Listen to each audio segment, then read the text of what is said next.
கிறிஸ்துவின் கீழ்ப்படிதல். கிறிஸ்துவில் பிரியமான என் சகோதர சகோதரி, புனித மேக்சிமிலியன் கோல்பே பத்தி நீங்கள் கேள்விப்பட்டிருப்பீங்க. அவர் இந்த ஜெர்மன் கான்சன்ட்ரேஷன் கேம்ப்ஸ்ல அவர் வாழ்ந்துட்டு இருந்த காலம் அது. கிறிஸ்தவர்களையும் யூதர்களையும் வதைத்து கொண்டிருந்த காலம். ஹிட்லர் வதைத்து கொண்டிருந்த காலத்துல அவர் அந்த கான்சன்ட்ரேஷன் கேம்ப்ல இருக்கிறாரு. அதுல ஒரு ஆள் என்ன பண்றாரு, தப்பிச்சு ஓட முயற்சிக்கிறாரு.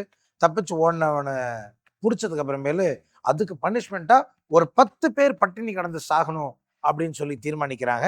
அந்த 10 பேர் அந்த கேம்ப்ல இருந்து தேர்ந்தெடுக்கிறாங்க. அப்படி தேர்ந்தெடுக்கப்பட்ட 10 பேர்ல ஒருத்தருடைய பேர் வந்து பிரான்சிஸ்க்.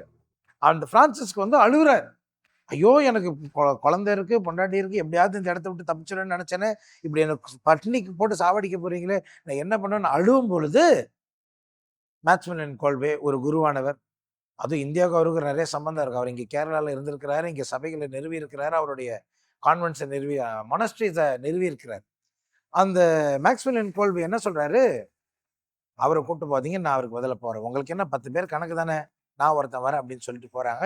இவரையும் 9 பேரையும் செஞ்சு போய் ஒரு ரூம்ல அடைச்சு வைக்கிறாங்க. 10 நாட்களுக்கு மேல அவங்க சாப்பாடு போடாம இருக்கிறாங்க. இவர் அந்த 10 நாட்கள் இவங்களை என்ன பண்றாருன்னா, கை தட்டி பாட்டு பாடி சந்தோஷமா வச்சுக்கிறாரு. எல்லாரும் ஒருத்தரா இறந்து போறாங்க. கடைசியில் இவர் மட்டும் உயிரோடு இருக்கிறாரு. மக்கள் பாக்குறாங்க, இவர் பட்டினி கிடந்தெல்லாம் சாக மாட்டாருன்னு இவருக்கு கடைசியில ஒரு விஷ ஊசியை போட்டு அவர் வந்து கொள்றாங்க. மக்களுக்காக, திருச்சபைக்காக, மானிடத்துக்காக என் வாழ்க்கை அர்ப்பணித்தின இந்த குருவானவர் பாருங்க, கடைசி வரைக்கும் அந்த கீழ்ப்படிதலை அவர் வச்சிருக்கிறார். என்ன கீழ்ப்படிதல்? மக்களுக்காக உன் வாழ்க்கையை அர்ப்பணிக்க அழைக்கப்பட்ட இல்லையா, அது கொடுக்குறார்.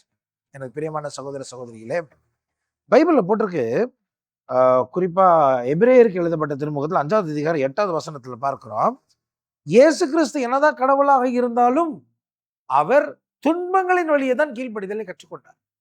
அப்ப வாழ்க்கையில் கீழ்ப்படுகிறது என்று ரொம்ப ஈஸியா வராது, கொஞ்சம் கஷ்டப்படணும். அதையும் தாண்டி அந்த கஷ்டங்களை ஏற்றுக்கொள்கிறவர்கள் தான் உண்மையாக இறைவனுக்கு கீழ்ப்படிய முடியும். இன்னைக்கு கீழ்ப்படிதல் உள்ளவர்களாக நம்ம இருக்கிறோம். சின்ன சின்ன விஷயம் சொன்னாலும் கீழ்ப்படிய முடியல. கிறிஸ்துவுக்கு எப்படி கீழ்ப்படிவது? புனித மேக்சிமிலியன் கோல்பேயிடமிருந்து கற்றுக்கொள்வோம். இந்த வாழ்நாள் முழுவதும் கிறிஸ்துவை போலவே மாற முயற்சிப்போம். ஆண்டவர் உங்களை ஆசீர்வதிப்பாராக.